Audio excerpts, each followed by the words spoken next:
प्रतियोगी छात्र छात्राओं, आज हमारे हिंदी स्टडी यूट्यूब चैनल में आप सभी का स्वागत है।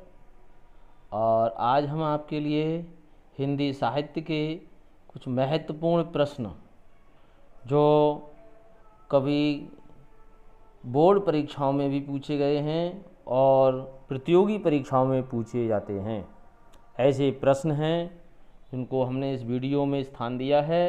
और हमें आशा है कि ये वीडियो आपको बहुत ही उपयोगी होगी। इसलिए इससे पहले हमारी वीडियो को लाइक करें और हमारे चैनल को भाई सब्सक्राइब करना ना भूलें, क्योंकि ये चैनल एक ऐसा चैनल है जो आपके लिए एक से एक अच्छी वीडियो आपके लिए प्रस्तुत करता है।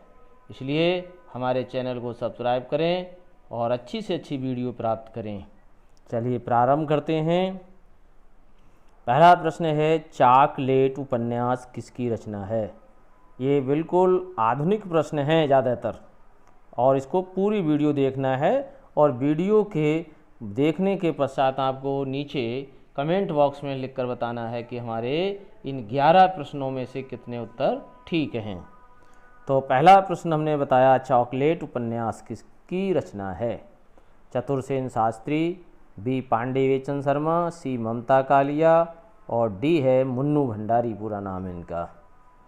तो इसका सही आंसर बताना है कि कौन सा है विकल्प। तो बताइए कौन सा विकल्प ठीक हो सकता है। तो उत्तर है इसका बी, पांडे शर्मा उग्र। इनका पूरा नाम है पांडे शर्मा उग्र, कभी कभी उग्र करके आता है लिखा हुआ। अगला प्रश्न है, शकुंतला की अंगूठी किसका नाटक है? तो ए विकल्प में लिखा है सुरेंद्र वर्मा, बी में रमेश बख्शी और सी है प्रभाशंकर छोत्रिय और डी शंकर शेष। देखिए, ये आज के युग के नए नए उपन्यासकार हैं, इसलिए इनके उपन्यासों से परिचित होना बहुत ज़रूरी है, क्योंकि प्रतियोगी परीक्षाओं में यही उपन्यास पूछे जाते हैं, इनकी विधाएं पूछी जाती हैं। तो इसका सही उत्तर बताइए कौन सा हो सकता है। तो उत्तर इसका सी ठीक है, प्रभाशंकर छोत्रिय। अगला प्रश्न है, पुष्टि मार्ग की स्थापना किसने की? तो ए विकल्प में कुंभन दास, बी चतुर्भुज दास, सी वल्लभाचार्य और डी है सूरदास। तो अब बताना है कि कौन सा विकल्प ठीक है। तो बताइए कौन सा विकल्प ठीक हो सकता है। पुष्टि मार्ग की स्थापना किसने की? तो इसका उत्तर है सी, वल्लभाचार्य, क्योंकि इन्हें पुष्टि मार्ग की स्थापना की थी और इन्हें पुष्टि मार्ग का जहाज भी कहा जाता है। अगला प्रश्न है, ताजमहल का टेंडर किसका नाटक है? कभी कभी ये प्रश्न दूसरी तरीका से पूछा जाता है, ताजमहल का टेंडर किस विधा की रचना है? तो उसमें 4 विकल्प दिए होते हैं, नाटक, कहानी, उपन्यास, निबंध। तो ये आज ही हमने ये प्रश्न को इस प्रकार प्रस्तुत किया है कि इसका ये पूछा, ये नाटक किसका है। तो ताजमहल का टेंडर नाटक किसका है? ए अजय शुक्ला, बी स्वदेश दीपक, सी सुशील कुमार, डी विभू कुमार। तो आपको बताइए ये विकल्पों में से कौन सा विकल्प ठीक है। तो इसका सही विकल्प है ए अजय शुक्ला। अगला प्रश्न है, हिंदी को राजभाषा की मान्यता कब दी गई? ए लिखा है 26 जनवरी 1950, बी है 14 सितंबर 1949, सी है 15 अगस्त 1947 और डी है 14 सितंबर 1955। तो इसका सही विकल्प आपको खोजकर बताना है कि कौन सा विकल्प ठीक है।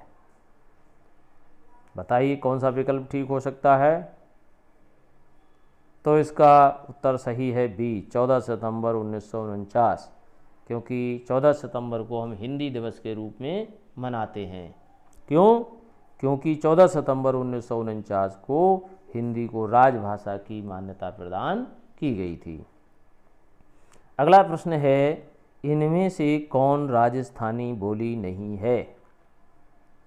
ए मारवाड़ी, बी बुंदेली, सी मेवाती, डी मालवी। तो सही विकल्प बताना है कि कौन सा विकल्प ठीक है। राजस्थानी भाषा इनमें कौन सी नहीं है। तो इसका सही विकल्प है बी बुंदेली। ये पश्चिमी भाषा की बोली है बुंदेली, इसलिए ये राजस्थानी भाषा वर्ग में नहीं आती है। अगला प्रश्न है शिव शंभू के चिट्ठे के निबंधकार कौन है। यानी ये निबंध किसने लिखा, शिव शंभू के चिट्ठे। तो ए लिखा है बाल मुकुंद गुप्त, बी है बालकृष्ण भट्ट, सी है पूर्ण सिंह और डी है गुलेरी जी, जिनको चंद्रधर शर्मा गुलेरी जी कहा जाता है। तो बताना है कौन सा विकल्प ठीक है। तो इसका सही विकल्प ए है बाल मुकुंद गुप्त। अगला है कौन सी भाषा पूर्वी हिंदी की नहीं है। ए अवधी भाषा, बी बघेली भाषा, सी छत्तीसगढ़ी, डी कन्नौजी। तो बताना है कौन सा विकल्प ठीक है। पूर्वी हिंदी, हिंदी के 5 भाषा वर्ग हैं। पश्चिमी हिंदी, पूर्वी हिंदी और राजस्थानी भाषा वर्ग और पहाड़ी भाषा वर्ग, बिहारी भाषा वर्ग। तो आपको बताना है ये कौन सी भाषा वर्ग की है। तो ए विकल्प में अवधी लिखा है, बघेली लिखा है बी में, सी में छत्तीसगढ़ी, डी में कन्नौजी। तो इसका सही उत्तर है डी कन्नौजी। कन्नौजी पूर्वी हिंदी भाषा की नहीं है, ये पश्चिमी हिंदी भाषा की बोली है और पश्चिमी भाषा के अंतर्गत ये बोली जाती है। प्रश्न अगला है अनंत देवी प्रसाद जी के किस नाटक की पात्र है। अनंत देवी, देखिए हम आपको बता दें कि जो नाटक हैं नाटकारों के, कभी कभी उनके पात्र पूछ लिए जाते हैं और ऐसे प्रश्न प्रतियोगी परीक्षाओं में आते रहे हैं। इसलिए उनके नाटकों के पात्र, उनके उपन्यासों के पात्र हमको याद होने चाहिए और कभी कभी ये भ्रम हो जाता है कि ये नाटक के पात्र हैं या ये उपन्यास के पात्र हैं। तो इन ऐसे प्रश्नों को बहुत ही गहराई से तैयार करना होता है। तो इसमें बताना है अनंत देवी प्रसाद जी के किस नाटक की पात्र है।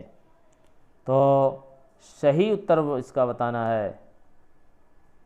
तो इसका सही उत्तर होगा बी विकल्प स्कंद गुप्त। अगला प्रश्न है मुन्नी मोबाइल किसका उपन्यास है। मुन्नी मोबाइल किसका उपन्यास है।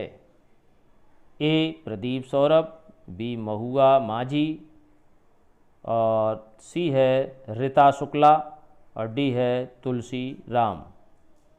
तो बताना है ये किसका उपन्यास है। ये आधुनिक उपन्यास है। तो इसका सही विकल्प है ए प्रदीप सौरभ। अंतिम प्रश्न है और बहुत ही महत्वपूर्ण प्रश्न है पिंजरे में मैना किसकी आत्मकथा है। कभी कभी ये प्रश्न पूछा जाता है पिंजरे में मैना किस विधा की रचना है। तो आप तो मैंने यह विधा बता ही दी है, ये आत्मकथा है। और ये किसकी आत्मकथा है। ए है चित्रा मुदगल, बी है मैत्री पुष्पा, सी है चंद्रकिरण सोने रिक्शा। नाम बहुत अच्छा है, देखिए चंद्रकिरण सोने रिक्शा। और डी है मृदुला गर्ग। तो इसका सही उत्तर बताना है कि ये किसकी आत्मकथा है। तो सी उत्तर ठीक है, चंद्रकिरण सोने रिक्शा, सी विकल्प ठीक है। प्रिय छात्रों, हमारी ये वीडियो पसंद आई हो तो हमारे हिंदी स्टडी यूट्यूब चैनल को सब्सक्राइब करें और आपको नई नई वीडियो मिलती रहेंगे और एक से एक मॉडर्न प्रश्न आपके लिए हम देते रहेंगे। हमारी वीडियो को देखते रहना। धन्यवाद।